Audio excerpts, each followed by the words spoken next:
Tiongkok adalah sebuah negara yang terletak di Asia Timur yang beribu kota di Beijing. Negara ini memiliki jumlah penduduk terbanyak di dunia, sekitar 1,4 miliar jiwa.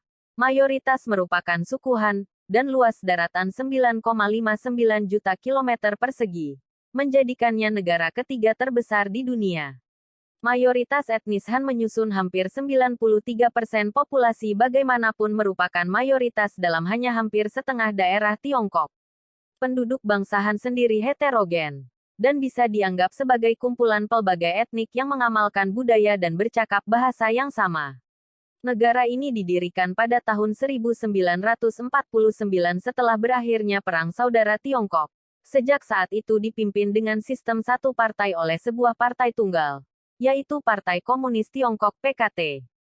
Sekalipun seringkali dilihat sebagai negara komunis, kebanyakan ekonomi republik ini telah diswastakan sejak tahun 1980-an. Walau bagaimanapun, pemerintah masih mengawasi ekonominya secara politik terutama dengan perusahaan-perusahaan milik pemerintah dan sektor perbankan. Secara politik, ia masih tetap menjadi pemerintahan satu partai. Tiongkok adalah negara dengan ekonomi terbesar kedua dunia. Nominal GDP dengan jumlah 9.469 triliun dolar menurut IMF. Tiongkok mencirikan ekonominya sebagai sosialisme dengan ciri Tiongkok. Sejak akhir 1978, kepemimpinan Tiongkok telah memperbarui ekonomi dari ekonomi terencana Soviet ke ekonomi yang berorientasi pasar, tetapi masih dalam kerangka kerja politik yang kaku dari Partai Komunis. Teruskan menonton. Negeri tirai bambu tersebut terus mengembangkan berbagai infrastruktur terutama di bidang pembangunan, yang sering disebut gedung pencakar langit. Namun upaya tersebut ditopang oleh ekonomi yang baik. Presiden Xi Jinping terus berinvestasi di sejumlah negara berkembang di dunia, serta memberi leluasa utang bagi negara yang ingin bekerja sama dengan negeri panda tersebut. Upaya ini mendukung ekonomi Beijing sehingga pertumbuhan ekonomi tersebut sangat maju, serta di sektor pembangunan. Sumber daya yang mumpuni membuat negara tersebut kuat menguasai ekonomi dunia selain Amerika Serikat. Setiap tahun Tiongkok menghasilkan sarjana yang profesional yang siap dipekerjakan untuk membangun negeri Tiongkok, baik di luar negeri maupun dalam negeri sendiri. Kamu harus tahu di Tiongkok ada tes yang bernama Gaokao dikhususkan bagi yang ingin meneruskan jenjang pendidikan yang lebih tinggi. Adapun tes tersebut diikuti tidak kurang dari 10 juta orang per tahun. Inilah sebabnya negara tirai bambu tersebut menjadi salah satu negara maju di dunia. Kehidupan sosial Tiongkok di media sosial sangat terbatas seperti penggunaan Facebook, YouTube, Instagram, WhatsApp dan Google. Lalu mengapa Tiongkok yang begitu maju ekonomi dan infrastruktur namun warganya dibatasi dalam penggunaan internet?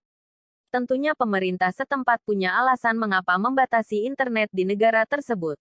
Salah satunya media sosial opini publik yang dapat mempengaruhi sikap dan gaya kehidupan seseorang.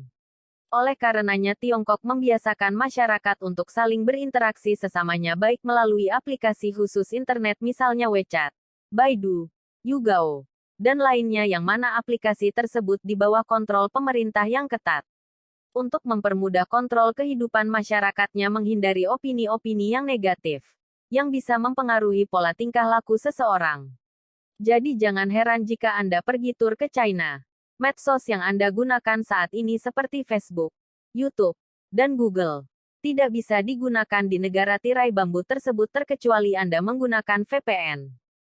Selain hal yang kita bahas sebelumnya, kamu harus tahu Tiongkok berhasil membangun replika gedung di Eropa seperti bangunan Inggris, Menara Paris Perancis misalnya serta keajaiban dunia lainnya.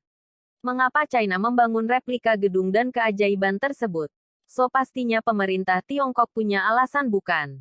Pertama, pemerintah mengupayakan masyarakatnya agar tidak perlu waktu dan tempat yang jauh untuk berlibur dan bersantai. Karena jika penduduknya libur keluar dari negaranya, maka perputaran nilai uang tidak kembali ke negaranya melainkan nilai ekonomi dimiliki negara tempat para turis berkelana. Oleh karenanya, pemerintah berupaya membangun infrastruktur serta tempat yang menyenangkan bagi warganya.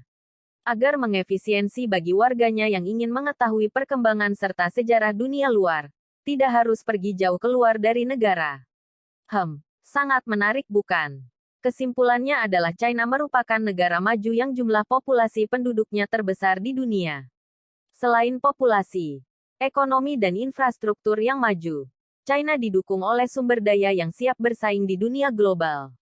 Walaupun pembatasan internet skala global, bagi masyarakat Tiongkok bukanlah sebuah halangan bagi masyarakatnya yang ingin maju baik dalam pendidikan serta perkembangan pengetahuan global. Terima kasih telah menonton. Silakan subscribe serta bagikan informasi ini kepada teman-teman Anda. Bila memberi manfaat, sampai jumpa di video selanjutnya.